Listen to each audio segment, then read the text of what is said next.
Vem, da ko kuhate doma, ste velikokrat v dilemi, kaj ponuditi kot prilogo. Nobeden od nas noče zmeraj ponuditi krompirja, testenin ali pa riža. Zato sem se odločil, da za Spar Premium in za vas ustvarim dva kipnika. To sta sirov in kruhov. Kaj je kipnik? Narastek, po angleško lahko tudi puding.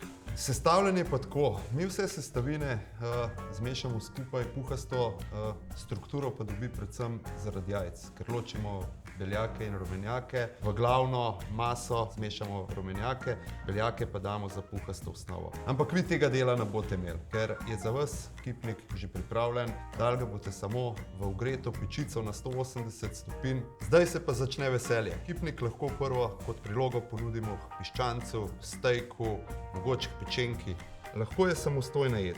Kipnički so lahko tudi del pestre sestavljene solate. Nič pa nimajo proti, če jih narezane na primerno velike kose uporabimo tudi kot jušni vložek ali za kuho. Kipnik lahko pripravimo tudi kot zajtrk. Mi ga bomo pripravili danes z jajčki, s sirom, pa majhno bomo dali pora zraven. Tako da kipnike zrežemo na majhne koščke. Vrhovnico bomo dodali najprej majhno olje, še par kock masta. 3 jajca. Znam.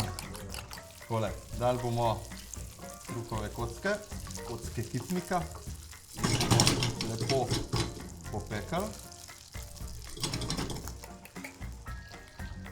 Dodamo še malo pora in naribamo sir. In serviramo na krožnike. Krožnik še malo pokosimo in naš zajtrk je gotov.